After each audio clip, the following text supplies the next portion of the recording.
আজ আমরা দেখব কিভাবে কিছু দেবীরা ধর্মের গণ্ডি পেরিয়ে গেছেন। দুটি মহান আধ্যাত্মিক পথের মধ্যে এমন এক আশ্চর্য সংযোগ রয়েছে যা তাদের দেবীদের মাধ্যমে ফুটে ওঠে। চলুন এই অসাধারণ গল্পটা শুরু করা যাক। তুমি যেখানেই তাকাও সেটাই আমার মন্দির, সমস্ত ঘটনায় আমার উপাসনা, সবসময়ই আমার পবিত্র উৎসব, কারণ আমি সকলের প্রকৃতি। দেবী গীতার এই কথাগুলো কি গভীর, তাই না? এটা এমন এক সার্বজনীন উপস্থিতির কথা বলে যা কোনো একটা ধর্মের সীমানায় বাধা থাকে না। এক আশ্চর্যজনক সংযোগ।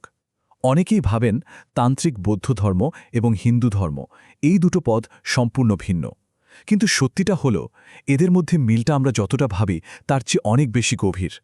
সাধারণত আমাদের ধারণাটা কি যে এই দুটো মহান ঐতিহ্য একেবারে আলাদা, কিন্তু মজার ব্যাপার হলো এদের শেকড়টা কিন্তু এক জায়গায়, আর সেটা লুকিয়ে আছে সেই দেবীদের মধ্যে যাদের উভয় ধারাই পূজা করে।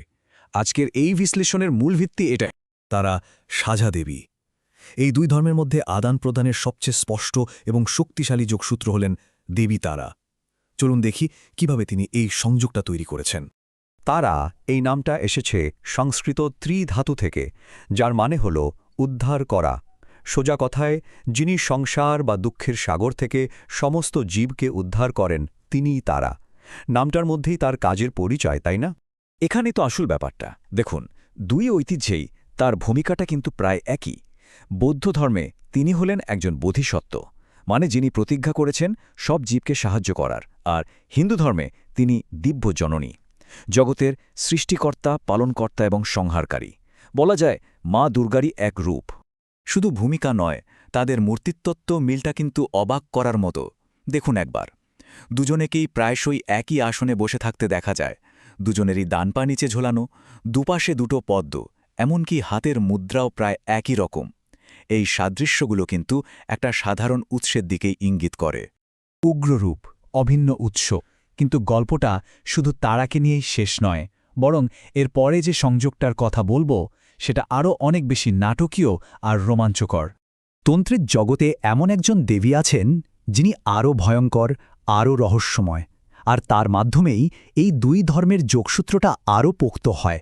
এই উদাহরণটা সত্যি চমকে দেওয়ার মতো। ছিন্ন মস্তক দেবী, হ্যাঁ ঠিকই শুনছেন। হিন্দু ধর্মে তিনি ছিন্নমস্তা, দশ মহাবিদ্যার একজন। তার মস্তকবিহীন দেহ নিজের কাটা মাথা হাতে ধরে থাকে। আর বৌদ্ধ ধর্মে সেখানে তিনি বজ্রযোগিনী, যোগিনীদের মধ্যে প্রধান, আর তার চিত্রণও হুবহু এক। একটি মস্তকবিহীন দেহ নিজের কাটা মাথা ধরে নিজের রক্ত পান করছে। ভাবা যায়, এই মিলটা অস্বীকার করার কোনো উপায় নেই। দেবতার ঊর্ধ্বে সাঝা ধারণা। তো এই যে এত মিল এই দেবীদের মধ্যে, এর আসল মানেটা কি? চলুন এবার একটু দেবদেবীর জগৎ থেকে বেরিয়ে তাদের অন্তর্নিহিত দর্শনের দিকে যাওয়া যাক। কিন্তু এখানে একটা বড় প্রশ্ন চলে আসে, তাই না? আত্মা বা সেলফ নিয়ে তো দুজনের বিশ্বাস একদম উল্টোমেরুর। একদিকে আত্মা, অন্যদিকে অনাত্মা। হ্যাঁ, আপাতদৃষ্টিতে তো তাই মনে হয়। হিন্দু ধর্ম বলছে আত্মার কথা, একটা স্থায়ী, শাশ্বত, উচ্চতর চেতনা। আর অন্যদিকে বৌদ্ধ ধর্ম বলছে অনাত্মা বা অহংয়ের কথা, মানে কোনো স্থায়ী, অপরিবর্তনীয় আত্মা নেই। এই আত্মার ধারণাটাই একটা ভ্রম বা আমি নির্মাণ। কিন্তু আসল কথাটা হল, যদিও শব্দগুলো ভিন্ন, লক্ষ্য কিন্তু একটাই। আমাদের এই রোজকার আমি ভাব, মানে এই সীমাবদ্ধ অহংটাকে পেরিয়ে যাওয়া। এখানেই কিন্তু দুটি পথের মিলন ঘটছে।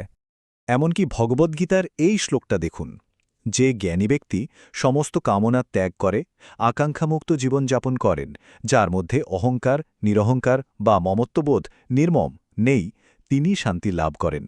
এখানেও কিন্তু সেই অহংকার অতিক্রম করার কথাই বলা হয়েছে। সুতরাং এই যে আমি নির্মাণ বা সীমিত অহংয়ের ঊর্ধ্বে ওঠার ধারণা, এটাই কিন্তু বৌদ্ধ ধর্ম এবং হিন্দু ধর্ম উভয়েরই অপরিহার্য সারমর্ম। দুটি পথই এই একই সত্যের দিকে নির্দেশ করছে। এই ছকটা দেখুন, কি দারুণভাবে পুরো বিষয়টা তুলে ধরেছে। পরম বাস্তবতার সমীকরণটা দুই ধারায় কতটা একই রকম। হিন্দু ধর্মে বলছে আত্মা, the self, R Brahma, the absolute, এক। আর বৌদ্ধ ধর্মে মন, বিশুদ্ধ চেতনা, আর বুদ্ধ, দি অ্যাবসলিউট, এক। মানে সমীকরণের ধাঁচটা কিন্তু একই। ভিন্ন শব্দ একই সত্য? তাহলে কি ব্যাপারটা এরকম দাঁড়ালো যে শব্দ আলাদা হলেও সত্যটা আসলে একই? চলুন আমরা যা যা দেখলাম সবটা একবার গুছিয়ে নিই। তাহলে এতক্ষণের আলোচনায় আমরা ঠিক কি দেখলাম? প্রথমত, আমরা সাঝা দেবীদের কথা জেনেছি, যেমন তারা, যাদের দুজনের কাছেই ভূমিকা প্রায় একই। দ্বিতীয়ত, আমরা দেখেছি অভিন্ন মূর্তিতত্ত্ব। ছিন্নমস্তা ও বজ্রযোগিনীর মতো উগ্র রূপগুলো হুবহুর এক। এরপর আমরা দেখলাম তাদের অভিন্ন লক্ষ্য। উভয় পথই সীমিত অহংকে অতিক্রম করে উচ্চতর সত্যে পৌঁছাতে চায়। আর সবশেষে আমরা একটা সাঝা ভাষার কথা বলেছি, যার উৎস একই বৈদিক সংস্কৃতি। শেষ পর্যন্ত ব্যাপারটা অনেকটা এরকম, যেন একটা বিশাল আধ্যাত্মিক পাহাড়ে ওঠার দুটো আলাদা রাস্তা। নাম, রূপ এবং শব্দের পার্থক্য থাকতেই পারে, কিন্তু চূড়াটা তো একটাই।